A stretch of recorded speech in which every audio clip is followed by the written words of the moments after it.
Hey everyone, so the logic of failure. We're going to talk about kind of just the studies that they went through and the stuff that they said. So, well, actually, we can answer. I want to answer some of the four questions. So, what type of book is it? This is a nonfiction expository, of course. And I would say that this is practical. This is a practical book. You know, they easily tell you in graphs the people who did better and the people who did worse, what they did. So, let's get into it. So, there was a graph. Well, pretty much what the graph is about doesn't matter.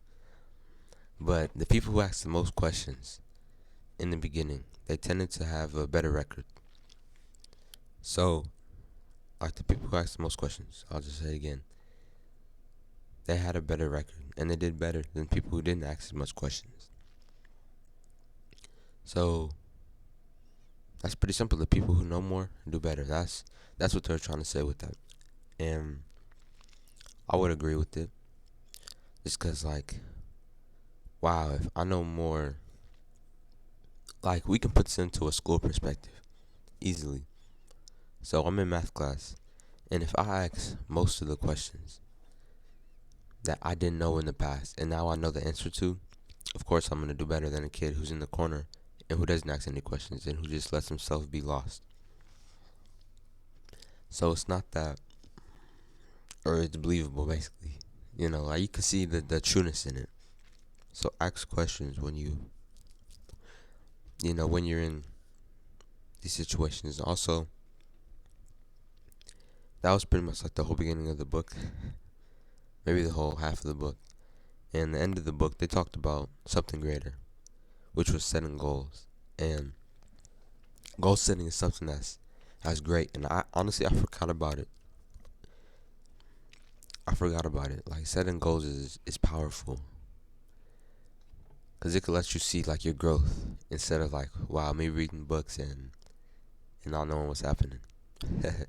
So setting goals is very powerful, and you want to set them exactly. You can have some like we talked about this in the art of impossible. Have some exact ones. Have some like big ones that you want to complete in like 10 years, and have some that you want to complete in just a few years. So that's pretty. That's pretty. That's pretty much it. The logic of failure and how to avoid it. How do you avoid it? One, by knowing more, and two, by setting concrete goals and make sure to complete them on time. It's pretty. Obviously, there's other things that come to failure, like oh, I missed the basketball shot. That's kind of based on skill, in all honesty. But I just like you being a leader, which leaders do have skills, but I feel like it's a little different in this situation than just shooting a basketball. But set goals and ask questions. That was basically the knowledge I was given here, which of course we already know this stuff, but you know, bring it back in my mind. That's all. The logic of failure.